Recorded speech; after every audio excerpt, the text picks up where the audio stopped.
Well, hey. Once again, Philip Hennon, Adventures in Mood City. I wanted to tell you a little amusing story that I hadn't thought about it in a while, but it was my introduction to Jimi Hendrix, who's been a massive influence on me coming up as a guitarist.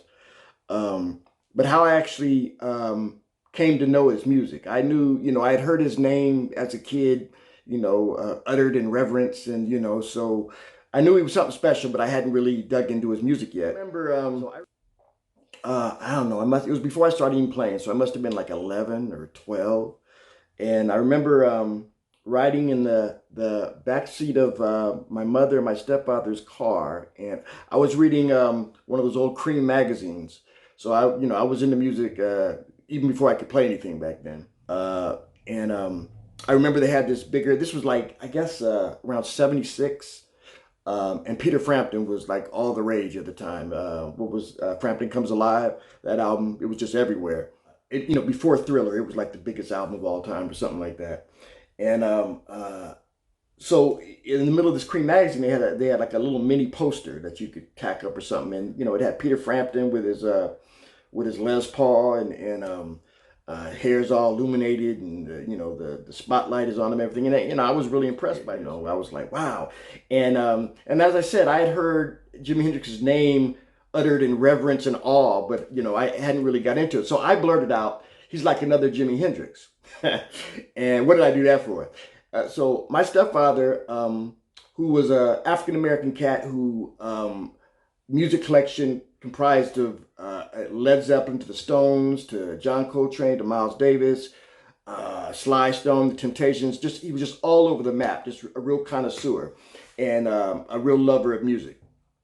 And so he actually pulled the car over, and I was like, what did I say? Did I say something wrong? And he pulled over and he leaned up. He said, Philip Hennon. He said, there will never be another Jimi Hendrix. And he said, I don't know who this cat is. I don't even think, at that time, he was heavy into listening to KRE jazz stuff and stuff, so I don't even know if he knew. He said, I don't know who this cat is right here, but he's not Jimi Hendrix.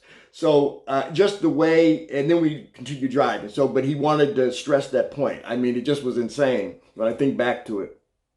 And so that was my introduction. So I immediately went home, and I remember pulling out, he had in his collection, he had Jimmy at Monterey Pop, and then I also pulled out the Band of Gypsies album, which actually, when I look back now, was actually a really good reference point, because I always say that like the Monterey Pop, Jimmy was in fine voice, he was singing well, and his rhythm was just insane all through that concert. I mean, it was just a stellar. It was his reintroduction to coming from England back to America again, so he had something to prove. And then the Band of Gypsies came.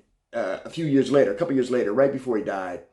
And that album was just like the song Machine Gun, precisely, was just like a masterpiece of improvisation, just on the fly. He brought, you could hear missiles coming down. This one cat playing a guitar. So it's like I got it. Once I sat down and really listened to it, I said, oh, okay, this guy is something else. And I saw some footage, and then it was all over for me. So I was hooked then. But and it's no disrespect to Peter Frampton at all. He's a fine player. Actually, he's a really, really good player. But there's only one Jimi Hendrix, and my stepfather made that perfectly clear. And he just small after I said what I said. So I was real cautious about making any musical remarks anymore before I had did a little investigating myself. So anyway, I thought that was that was my introduction to Jimi Hendrix, actually getting into his music. Like I said, I think I was like 11, I guess, and I started playing guitar like 13, 14. So it was right before I started playing. So funny stuff.